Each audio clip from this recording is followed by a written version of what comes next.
लेकिन मेरी किशोरी जी की तो कृपा भी मौन है भैया। जैसी मेरी किशोरी जी मौन रहती है ना, उनकी कृपा भी मौन ही है।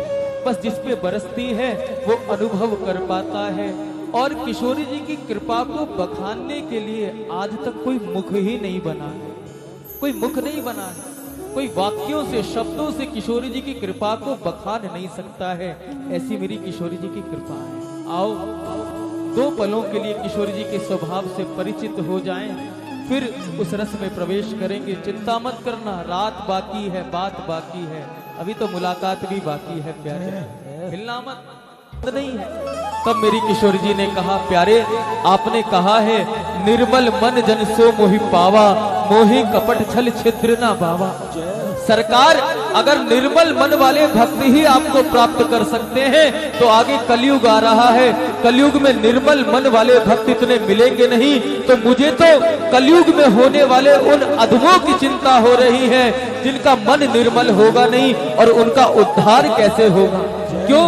क्योंकि आपने तो कह दिया कि केवल निर्मल मन वालों का ही उद्धार आप करोगे।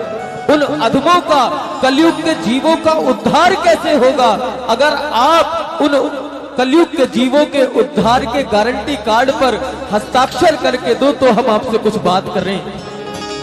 ठाकुर जी तो नतमस्तक हो गए। कहा, प्यारी जी अरे आप कलयुग में होने वाले उन जीवों की चिंता कर रहे हो, ये तो प्रकृति का नियम है, जिसने जैसा कर्म किया है उसको वैसा फल भोगना पड़ेगा।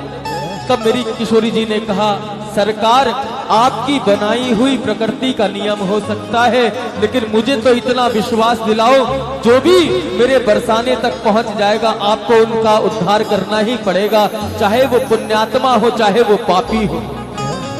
तब सरकार ने कहा, प्यारी जी आपने जब ठान ही ली है कलयुग के जीवों के उद्धार की, तो मैं कहता हूँ, मैं वचन देता हूँ कि कलयुग में राधा राधा नाम लेते लेते बरसाने की एक एक सीढ़ी को चढ़ते चढ़ते जो आपके दर्शनों को प्राप्त करेगा उसका तो उद्धार मैं करूंगा ही करूंगा।